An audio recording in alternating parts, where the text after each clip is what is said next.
मित्रों, वंदे मातरम, जय हिंद, नमस्कार। मैं हूं अनिल यादव। आपका स्वागत है हमारे यूट्यूब चैनल गुरुजी स्टडी अड्डा यूपी टेट के चैनल पर। मित्रों, आज के वीडियो में हम लोग अध्ययन करेंगे पर्यावरणीय अवधारणा के बारे में। अवधारणा किसे कहते हैं मित्रों? विचारधारा को अवधारणा कहते हैं। तो मित्रों, पर्यावरणीय उपागम के बारे में इस वीडियो में विस्तार से अध्ययन करेंगे, क्योंकि मित्रों यहाँ से आपके exam primary super TET, UP TET और सी टेट में हर बार एक क्वेश्चन जरूर पूछे जाते हैं।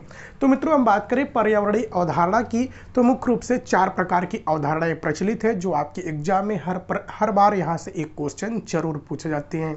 तो मित्रों देखिए, पहला पॉइंट है नियतिवादी अवधारणा, दूसरा पॉइंट है संभववादी अवधारणा, तीसरा पॉइंट है नवनियतिवादी अवधारणा और चौथा पॉइंट है मित्रों पारिस्थितिकी अवधारणा। इसी के बारे में हम लोग अध्ययन करेंगे। तो मित्रों, सबसे पहले हम लोग देखते हैं नियतिवादी अवधारणा की। तो मित्रों, नियतिवादी अवधारणा क्या कहती है? नियतिवादी अवधारणा प्रकृति को श्रेष्ठ मानती है, जबकि मित्रों मनुष्य को गौण मानती है। नियतिवादी अवधारणा कहती है कि प्रकृति ही सब कुछ है और जो मनुष्य है उसके हाथ का खिलौना मात्र है। अभी मित्रों हाल ही में उदाहरण की बात करें तो जो कोरोना आया था, कोरोना में कौन श्रेष्ठ था मित्रों? प्रकृति श्रेष्ठ थी। वह मनुष्य को जैसा चाहे वैसा नाच नचवा रही थी। मनुष्य कोरोना पर काबू नहीं पा रहा था। कोरोना प्रकृति से निकला हुआ एक वायरस मात्र था। तो मित्रों, नियतिवादी अवधारणा का मानना है कि प्रकृति श्रेष्ठ है, मनुष्य गौण है, मनुष्य प्रकृति के हाथ का एक खिलौना मात्र है। इसे मित्रों नियतिवादी अवधारणा को पर्यावरणीय अवधारणा या पर्यावरणीय उपागम के नाम से भी जाना जाता है। हम मित्रों आपको लास्ट में नोट्स बनवा देंगे, नोट्स आपको अभी ध्यान से पहले सुन लीजिए। अब मित्रों हम बात करते हैं दूसरा पॉइंट की। दूसरा पॉइंट है संभववादी अवधारणा। देखिए मित्रों, संभववादी अवधारणा का मानना है कि मनुष्य श्रेष्ठ है, प्रकृति गौण है। उल्टा मित्रों, बिल्कुल नियतिवादी अवधारणा का बिल्कुल उल्टा है संभववादी अवधारणा। संभववादी अवधारणा का मानना है कि मनुष्य श्रेष्ठ है, प्रकृति गौण है, मनुष्य प्रकृति के हर पहलू में परिवर्तन कर सकता है।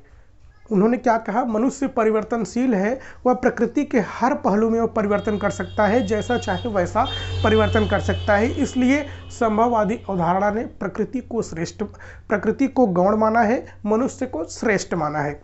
अभी मित्रों देखिए, जैसे कि परमाणु बम हो गया, हाइड्रोजन बम हो गया इत्यादि, न्यूक्लियर बम हो गया, और मित्रों ऐसे ऐसे बायोलॉजिकल हथियार हो गए, ये सब किसकी देन है? मनुष्य की देन है, जो प्रकृति को विनाश के कगार पर लाकर रख देती है।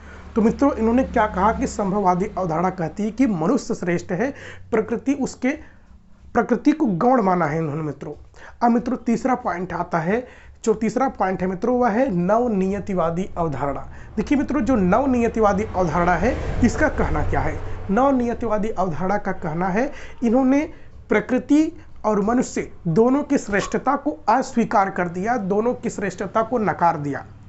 इनका मानना है कि मित्रों जो मनुष्य है, मनुष्य को प्रकृति में परिवर्तन करना चाहिए, लेकिन जो प्रकृति पर नकारात्मक प्रभाव पड़े तो उसे प्रकृति के अनुरूप हो जाना चाहिए। यह कहना है नवनियतिवादी अवधारणा की। एक बार फिर से सुनिए, मनुष्य को प्रकृति में परिवर्तन करना चाहिए, लेकिन जो प्रकृति पर जैसे ही प्रकृति पर उसका नकारात्मक प्रभाव पड़ता है तो मनुष्य को प्रकृति के अनुरूप हो जाना चाहिए। यह कहता है नवनियतिवादी अवधारणा। और जब इस प्रकार की अवधारणा को हम कैसी अवधारणा कहते हैं मित्रों? जो नवनियतिवादी अवधारणा है सतत विकास पर जोर देती है। अब मित्रों बात है चौथा पॉइंट, पारिस्थितिकी अवधारणा। पारिस्थितिकी अवधारणा क्या कहती है? पारिस्थितिकी अवधारणा का कहना है मित्रों कि प्रकृति श्रेष्ठ है, लेकिन मित्रों इन्होंने मनुष्य को गौण नहीं माना है, बल्कि मनुष्य को प्रकृति का ही एक अंग माना है। किसने? पारिस्थितिकी अवधारणा ने। पारिस्थितिकी अवधारणा का कहना है मित्रों कि जो मनुष्य है, मनुष्य परिवर्तनशील है, हम इसका मानते हैं, लेकिन जो प्रकृति है, प्रकृति मनुष्य को अवसर प्रदान करती है परिवर्तन करने के लिए। इन्होंने प्रकृति को श्रेष्ठ माना, लेकिन मनुष्य को गौण नहीं माना, बल्कि मनुष्य को प्रकृति का ही एक अंग माना है। इनका कहना है कि जो प्रकृति है, प्रकृति अवसर प्रदान करती है मनुष्य को परिवर्तन करने के लिए। तो मित्रों ये थी 4 प्रकार की अवधारणाएं। आपको नोट्स बनाना हो तो आप स्क्रीनशॉट ले लीजिए या नोट्स बना लीजिए, हम थोड़ा सा साइड हो जाते हैं। तो मित्रों देखिए, आप हेडिंग डालिए नियतिवादी अवधारणा। नियतिवादी अवधारणा में पहला पॉइंट है मित्रों, इस अवधारणा ने प्रकृति को श्रेष्ठ माना है और मनुष्य को गौण माना है। दूसरा पॉइंट है, इस अवधारणा का मानना है कि प्रकृति सब कुछ है, मनुष्य इसके हाथ का खिलौना है। तीसरा पॉइंट है, इस अवधारणा को पर्यावरणीय उपागम या अवधारणा के नाम से भी जाना जाता है। अब मित्रों दूसरा हेडिंग है संभववादी अवधारणा। यह अवधारणा मनुष्य को श्रेष्ठ मानती है और प्रकृति को गौण मानती है। इस अवधारणा का मानना है मनुष्य परिवर्तनशील है, वह प्रकृति के प्रत्येक पहलू में परिवर्तन कर सकता है। तीसरा पॉइंट है, इस अवधारणा ने विज्ञानवाद और प्रयोगवाद पर बल प्रदान किया है। अगली हेडिंग है मित्रों नवनियतिवादी अवधारणा। पहला पॉइंट है, इस अवधारणा ने उपर्युक्त दोनों अवधारणाओं की श्रेष्ठता को अस्वीकार कर दिया।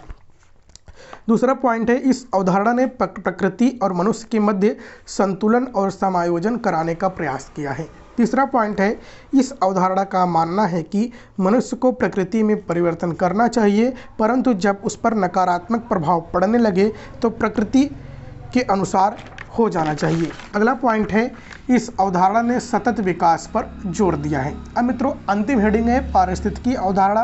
पहला पॉइंट है, इस अवधारणा ने प्रकृति को श्रेष्ठ माना, परंतु मनुष्य को प्रकृति का एक अंग ही माना है। अगला पॉइंट है, इस अवधारणा का मानना है कि प्रकृति स्वयं मनुष्य को परिवर्तन का अवसर प्रदान करती है।